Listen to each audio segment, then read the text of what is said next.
Vladimir Putin says he agrees in principle to a ceasefire deal with Ukraine, but added he has serious questions for President Trump and that the two leaders may need to hold a phone call soon.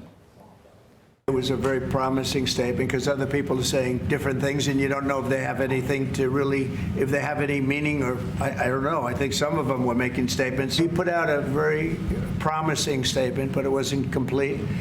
And yeah, I'd love to meet with him or talk to him, but we have to get it over with fast. Rebekah Koffler is a former Russian-born former U.S. Defense Intelligence officer and the author of Putin's Playbook, and joins us now. Rebekah, good morning to you. So yesterday, the headline was that Vladimir Putin agrees to a ceasefire in principle, which sounds good, but you say this is really a no disguised as a yes, which means things are about to get complicated. So what is Putin demanding here, and where do things go? Sure. So Putin's demands have always been the following. No NATO membership for Ukraine, no U.S. Boots on the ground on the battlefield, and no security peacekeeping forces there.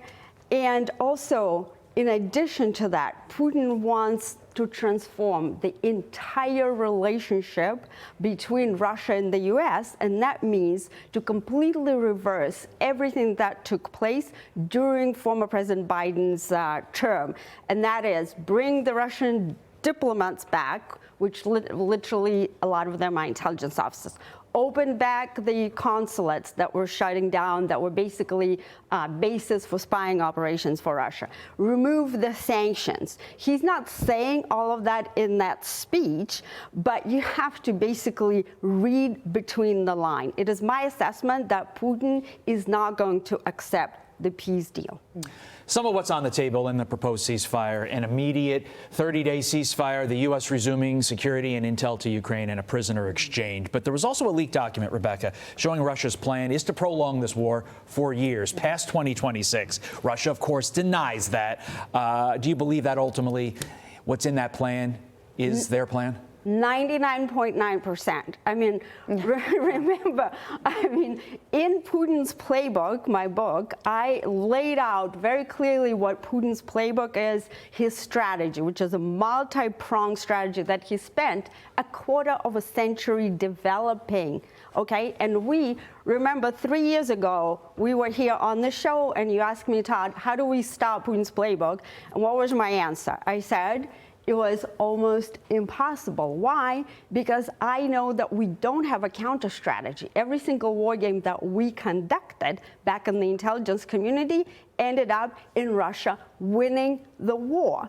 And neither us nor the Europeans never bothered to develop a counter strategy, even though 10 years prior to the invasion we knew about it. So I'm confident that that leaked document is correct. Okay, so Treasury Secretary Scott Bessent said on CNBC yesterday that Trump is willing to apply maximum pressure on both sides, including sanctions that reach the highest scale on Russia. Would that be considered a counter strategy? It's just one piece of it. A counter strategy usually involves several prongs. It's military, it's intelligence, it's diplomat, it's what we call DIME. Informational, cyber warfare, space warfare. This is just one prong. And sanctions, we've been sanctioning Russia since 2014. That's a decade, right? What did it do? Some of it actually backfired at the Europeans and at us, and Putin sanction-proofed his economy 7 years prior to the invasion. He took several measures, including de-dollarization of foreign exchange reserves, import substitution program, demanding that the Russian military-industrial complex produces their own stuff indigenously and everything else, so they don't depend on the imports, right?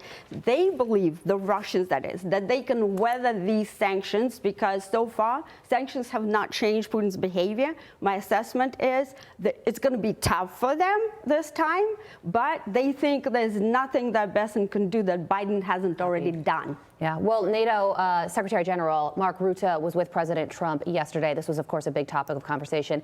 He's going to be on Fox and Friends later this morning as well. They're finally picking up their end of the bargain, defending themselves as they are neighbors with Russia. That's what needs to happen. It needs to happen even more. Rebekah, thank you. I'm Steve Doocy. I'm Brian Kilmeade. And I'm Ainsley Earhart. And click here to subscribe to the Fox News YouTube page to catch our hottest interviews and most compelling analysis.